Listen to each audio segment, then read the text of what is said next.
दोस्तों नमस्कार। सैफ अली खान कल अस्पताल से डिस्चार्ज होकर अपने घर पहुंचे। घर पहुंचते ही उन्होंने इस केस का रुख बदल कर रख दिया है। उन्होंने रख दिया है या फिर उनके बाहर आने के बाद ये सब कुछ हो रहा है, लेकिन हो रहा है दोस्तों। अगर मैं आपसे कहूं कि सैफ अली खान जब घर पहुंचे तो उसके बाद रातों रात जब आप और हम अपने घरों में सो रहे थे, उस वक्त इस केस में बड़ा बदलाव हुआ है। इस केस का जो मुख्य जांच अधिकारी यानी पीआई था, इंस्पेक्टर जांच अधिकारी जिसे हम आईओ भी कहते हैं, वो रातों रात बदल दिया गया। क्यों बदल दिया गया अभी बताएंगे आपको। दूसरा ये, सैफ अली खान जब घर पहुंचे, घर पहुंचने से पहले सिक्योरिटी व्यवस्था बहुत ज़्यादा मजबूत की और आरोपी मोहम्मद शरीफुल इस्लाम शहजाद को उन्होंने अपने घर पर बुलवाया। एक दिन पहले मुंबई पुलिस 3 बजे रात में शरीफुल इस्लाम शहजाद को वहां पर लेकर गई थी। पूरा नाट्य रूपांतरण किया था कि कैसे आरोपी शहजाद सैफ अली खान के घर में घुसता है, कैसे इन सारी वारदातों को अंजाम देता है। लेकिन सैफ अली खान के बाहर आने के बाद यानी अस्पताल से डिस्चार्ज होने के बाद उन्होंने आरोपी को एक बार फिर से बुलाया है, आरोपी को देखा है और आरोपी को समझने परखने की कोशिश उन्होंने की है। और तीसरा ये कि इस पूरे मामले में एक और खुलासा हुआ है। आरोपी से लगातार पूछताछ की जा रही है।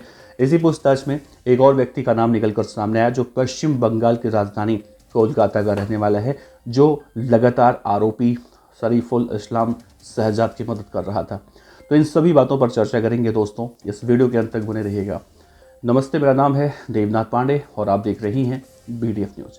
दोस्तों देखिए, इस खबर की शुरुआत करें तो इस पूरे मामले में जैसे ही ये खबर निकलकर सामने आई थी कि सैफ अली खान को किसी व्यक्ति ने चाकू मारा है और मारकर फरार हो गया है, उसके बाद से मुंबई पुलिस एक्टिव हो गई, क्योंकि उससे पहले बाबा सिद्दीकी की हत्या हुई थी, सलमान खान के घर के बाहर फायरिंग हुई थी, शाहरुख खान के घर में घुसने की कोशिश की गई थी।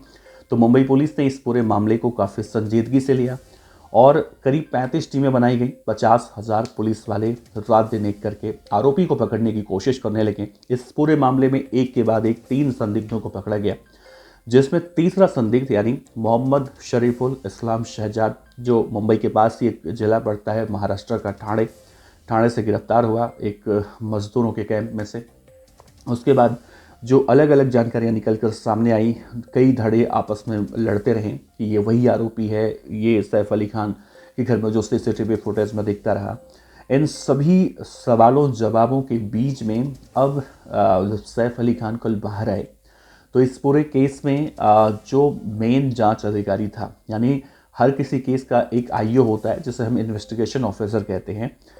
इसका आईओ था जिसका नाम सुदर्शन गायकवाड़ था। सुदर्शन गायकवाड़ साहब इस पूरे केस को देख रहे थे, जांच पड़ताल कर रहे थे, लेकिन अब उन्हें हटा दिया गया है। वो पीआई रैंक के अधिकारी थे, उन्हें हटा दिया गया है और अब इस पूरे केस की कमान संजय लिंगानुकर हैं, उनके हाथों में सौंपी गई। यानी सैफ अली खान के केस में अब सुदर्शन गायकवाड़, जो पहले इस केस को क्रैक करने के लिए लगातार जी तोड़ मेहनत कर रहे थे, उन्हें हटा दिया गया है।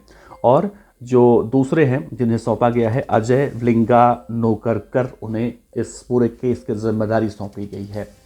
संभवतः देखिए दोस्तों, इस बात की भी किसी भी तरह से कोई जानकारी नहीं आई है कि ऐसा सैफ अली खान के केस में बदलाव क्यों किया गया है, लेकिन ये ज़रूर माना जा रहा है कि सैफ अली खान साहब बाहर आने के बाद इस केस को खुद अब अपने एंगल से सोच रहे हैं कि जल्दी से जल्दी इससे जुड़े हुए जितने भी लोग हैं वो सामने आए, उन्हें पकड़ा जाए, उन्हें गिरफ्तार किया जाए, ताकि वो भी कम से कम सुकून का जो सांस होता है, सुकून की जो ज़िंदगी होती है, वो जी सकें।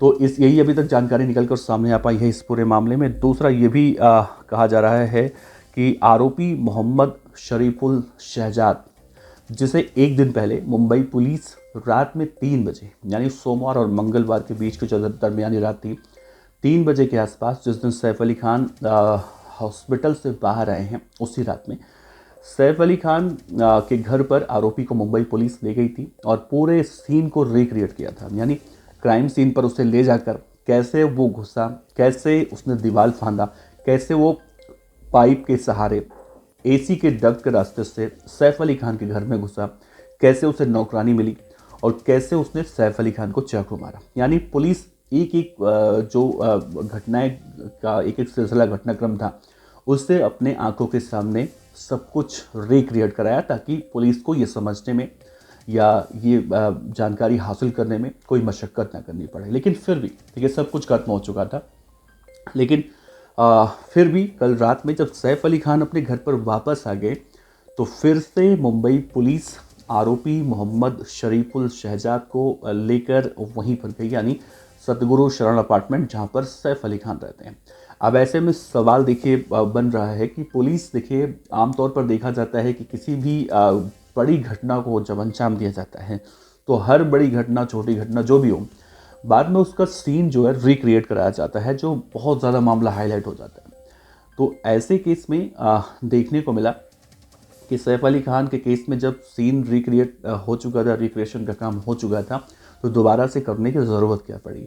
तो देखिए जो दोस्तों सूत्रों के हवाले से जानकारियाँ निकल कर जो सामने आ रही हैं उसमें कहा जा रहा है कि सैफ अली खान की मौजूदगी में ये सब कुछ हो जाते थे कि उनकी आंखों के सामने एक बार फिर से हो, और वो भी देखें समझें कि आखिर भाई जो मोहम्मद शरीफुल इस्लाम शहजाद नाम का ये बांग्लादेशी नागरिक है, ये भाई आखिर चीज़ क्या है और कैसे इसने इतनी हिम्मत कर ली कि एक बड़े फिल्म स्टार, बड़े एक्टर जिनका नाम फिल्म इंडस्ट्री में बड़े ही रुतबे के साथ लिया जाता है, और कहा जाता है कि सैफ अली खान गिने चुनी फिल्मों में काम करते हैं, जो जिन फिल्मों में काम करते हैं उन फिल्मों की हिट होने की गारंटी ली जाती है। खान साहब लोग जितने हैं, सैफ अली खान भी उसमें एक है।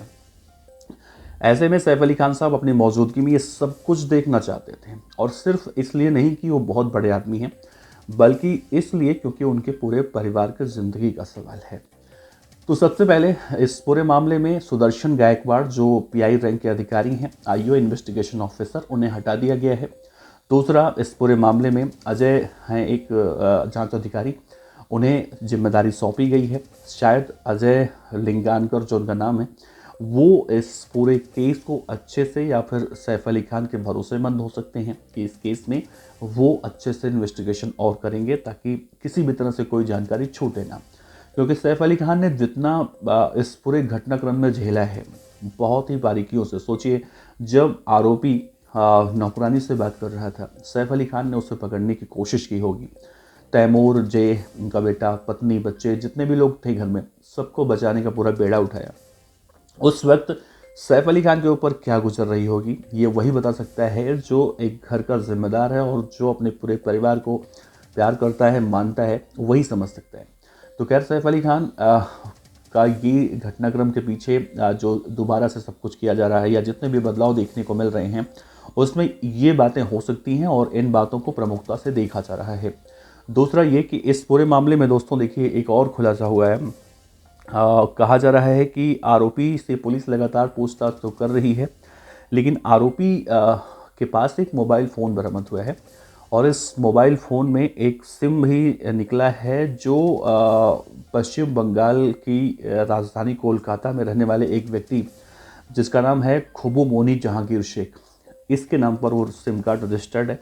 और 23 मार्च 2024 को इसका फ़ोन यानी सिम कार्ड इंडिया का एक्टिवेट हुआ था पश्चिम बंगाल में, और कहीं ना कहीं अब पुलिस उस व्यक्ति को यानी खुबू मोनी जहांगीर शेख को भी पकड़ने की कोशिश ज़रूर कर रही है, आरोपी से उगलवाने की कोशिश कर रही है कि भाई एक खुबू मोनी जहांगीर शेख है कौन, तू कैसे जानता है उसे, और उसने तेरी मदद क्यों की। यानी जब तू बांग्लादेशी नागरिक है, तो बांग्लादेश से अवैध तरीके से हिंदुस्तान में घुसता है, फिर तेरा खुबू मोनी जहांगीर शेख से क्या संबंध है? क्या ये जहांगीर शेख नाम का जो व्यक्ति है, क्या और लोगों को इस तरह से पश्चिम बंगाल से अवैध तरीके से भारत में एंट्री करवाता है, या इसके पीछे के जितने लंबे तार देखने को मिल सकते हैं वो सामने आ सकते हैं।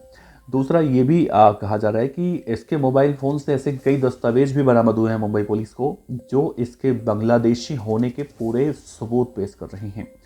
अब ऐसे में देखिए दोस्तों, अभी भी ये सारी जानकारियां निकलकर सामने आने के बाद भी इस बात का संशय लोग कर रही हैं कि आरोपी मोहम्मद शरीफुल इस्लाम शहजाद ही है या कोई और है, क्योंकि अभी तक लोगों का डाउट क्लियर नहीं हुआ है कि सीसीटीवी में जो लड़का दिख रहा है या जो व्यक्ति दिख रहा है उसकी शक्ल, सूरत, बॉडी जेस्चर जो है, उसका जो फिजिक है पूरा बिल्कुल अलग है, इसका अलग है, ये उम्र दराज लग रहा है, वो थोड़ा सा इससे यंग लग रहा है, दुबला पतला लग रहा है, ये थोड़ा सा हेल्दी लग रहा है। ये सारे सवाल अभी भी सवाल उठ रहे हैं। ऐसे में एक और एंगल देखने को मिल रहा है कि इस पूरे केस में, इस पूरे मामले में तो कहीं ना कहीं अभी भी लोग इस बात को भी नहीं पचा पा रहे हैं कि कैसे ये सब कुछ मुमकिन हुआ। यानी कि अगर देखा जाए तो बड़ा फिल्म स्टार, बड़ा एक्टर, बड़े बिजनेसमैन, इन सब के घरों में अमूमन देखा जाता है कि सिक्योरिटी व्यवस्था बहुत ज़्यादा मजबूत होती है। अब ऐसे में ये कहना कि मुंबई पुलिस ने साफ तौर से यही कहा है कि जब सीन को रिक्रिएट कराया जा रहा था तो आरोपी शरीफुल इस्लाम शहजाद ने कहा है कि 2 गार्ड थे इनके सोसाइटी में, दोनों गार्ड उस वक्त सो रहे थे।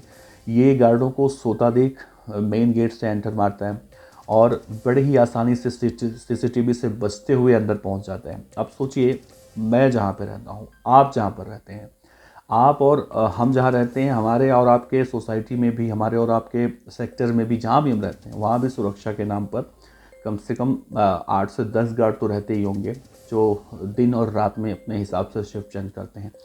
सीसीटीवी अगर आप देखेंगे किसी भी सोसाइटी में, आज एक आम इंसान के रहने वाले सोसाइटी में, मैं बड़े पैसे वाले और बिजनेसमैन और बड़े फिल्म स्टार की बात नहीं कर रहा हूँ, तो मेन गेट पर सीसीटीवी होता है, हर उस जगह सीसीटीवी होता है जहाँ से लोगों को अंदर घुसने में सहूलियत होती है, उन सब जगहों पर सीसीटीवी लगाए जाते हैं। ऐसे में दोस्तों देखिए, सलमान खान के घर पर फायरिंग होती है, बड़ा बवाल बनता है, बड़ा बवाल उठता है। शाहरुख खान के घर में घुसने की कोशिश की जाती है, वहाँ सिक्योरिटी बढ़ाई जाती है। बाबा सिद्दीकी की हत्या होती है, उसके बाद मुंबई पुलिस एक्टिव होती है। ऐसे में सैफ अली खान के घर के बाहर भाई इतना हाई प्रोफाइल इलाका, वहाँ पर सीसीटीवी नहीं होना, सिर्फ 2 गार्ड वहाँ पर होना, ये अपने आप में बड़े सवाल खड़े करता है कि भाई इस केस में जो दिखाया जा रहा है क्या यही सच है या इसमें कुछ और भी घोलमोल देखने को मिल रहा है। और भी कई ऐसी बातें हैं कि इस केस से जो बिल्कुल जो धरातल पर देखने को मिल रही हैं और जो कहानी बयान की जा रही हैं उससे बिल्कुल अलग प्रतीत होता दिखाई दे रहा है। लेकिन दोस्तों देखिए, इस केस में जो भी अभी तक बातें निकल कर सामने आई, अगर आप उसे ऑफिशियली मान लें तो ठीक है, नहीं मानेंगे तो कई बड़े सवाल आपके दिमाग में भी उठेंगे जो अपने आप को भी आप सेटिस्फाइड नहीं कर पाएंगे। जबरन मानना अलग बात होती है, क्योंकि जितनी बातें मैंने आपसे कही, ये सारी बातें एक आम इंसान पर जब लागू हो सकती हैं, सोचिए बड़े फिल्म स्टार। अब जब कल देखने को मिला, जब सैफ अली खान अपने घर पर पहुंचे अस्पताल से, उससे पहले करीना कपूर ने सभी तरह से सिक्योरिटी व्यवस्था मजबूत कर दिया, रातों रात सीसीटीवी वगैरह लगा दिए गए और सारी वो व्यवस्थाएं कर दी गई जो व्यवस्थाएं पहले होती तो शायद ऐसा कुछ नहीं होता। और जाहिर सी बात है, पहले भी व्यवस्थाएं होंगी, लेकिन चोर पता नहीं कैसे, आरोपी जो है वो कैसे पहुंच गया। और अभी भी तो ये भी बड़ा सवाल है कि आरोपी को लेकर जिस तरह से संशय बना हुआ है, तो अब आप इस पूरे केस को कैसे देख रहे हैं? क्या जो आपको दिखाया जा रहा है वो देख रहे हैं, या फिर जो आपके मन में उठ रहा है आप वो देख रहे हैं? क्योंकि आप कमेंट सेक्शन में जाइए, ट्विटर पर जाइए, इंस्टाग्राम पर जाइए, फेसबुक पर जाइए, यूट्यूब पर जाइए, जहाँ भी पब्लिक गैदरिंग है वहाँ पर भी आप जाकर देख सकते हैं। आपको इन सभी सवालों के जवाब मिल जाएंगे, क्योंकि सबकी अलग अलग विचारधारा है और उससे भी बड़ी बात है, सब इसी दुनिया में रहते हैं और इसी दुनिया में रहते हैं, सबको पता है कि कैसे क्या होता है और कैसे क्या होता है। तो भाई साहब, इस केस में असल सच्चाई क्या है वो तो खैर जब आएगी सामने तो ही आएगी। अभी तक जो दिखाया जा रहा है या जो हम मान कर चल रहे हैं वही सच्चाई है। फिलहाल इस केस में अब क्या सोचते हैं आप ज़रूर बताइएगा दोस्तों। आपका बहुत बहुत शुक्रिया। और हो सकता है कि अब हमारा वीडियो थोड़ा सा लेट आए, तो उसके लिए माफ़ी चाहेंगे और अपना ख्याल रखिए। आपका बहुत बहुत शुक्रिया एक बार फिर से। नमस्कार, जय हिंद।